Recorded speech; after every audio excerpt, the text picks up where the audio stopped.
Le rubis est la pierre précieuse la plus rare aujourd'hui. Nous avons mis plusieurs années pour parvenir à réunir toutes ces pierres. On est toujours émerveillé et étonné de réussir à réunir un lot de cette qualité parce qu'il est constitué de 115 rubis de tailles différentes pour un poids total de plus de 150 carats. Mais nous avons réussi à avoir une homogénéité de couleur totale. Ce sont les premières pierres des gisements du Mozambique. Elles sont étonnamment cristallisées, avec une densité de matière, une brillance et une réflexion exceptionnelle.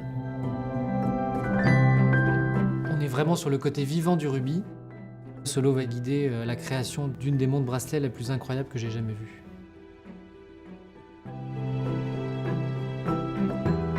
À l'intérieur de ce bracelet se dissimule une montre. Rien n'est visible de l'extérieur, tout est caché. Pour pouvoir accéder à cette montre, il suffit d'appuyer sur les rubis qui sont sur le côté.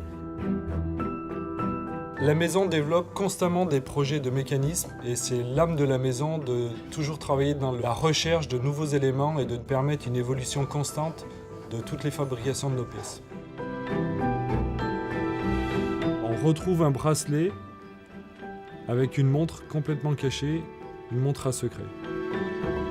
Pour la réalisation de cette pièce exceptionnelle, nous avons plusieurs défis techniques. Le premier de ces défis, c'est de monter un bracelet avec des pierres de différents diamètres.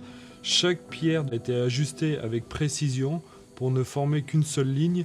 On a l'impression que toutes les pierres sont de même taille et de même diamètre. Si on prend les pierres une par une, elles sont chacune particulières. Et le fait de les sertir ensemble comme ça, les fait jouer ensemble et on dit qu'elles se chauffent entre elles, qu'elles échangent leur couleur et leur brillance.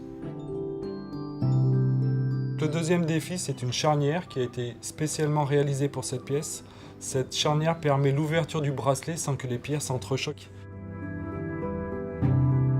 Le troisième défi, c'est de cacher une montre à l'intérieur de ce bracelet. Ce type de mécanisme a déjà été développé pour certaines montres, mais pas de cette façon. Sur toutes nos pièces de haute joaillerie, l'intérieur est aussi important que l'extérieur. C'est-à-dire qu'on amène toujours un savoir-faire, même sur des parties cachées. Au dos de cette pièce, il a été décidé d'ajouter une plaque ajourée pour ramener une partie vraiment esthétique. Cette plaque ajourée permet à la lumière de passer pour donner une brillance aux pierres. C'est pratiquement un an de travail. La réalisation de cette montre a nécessité 1500 heures de fabrication joaillière.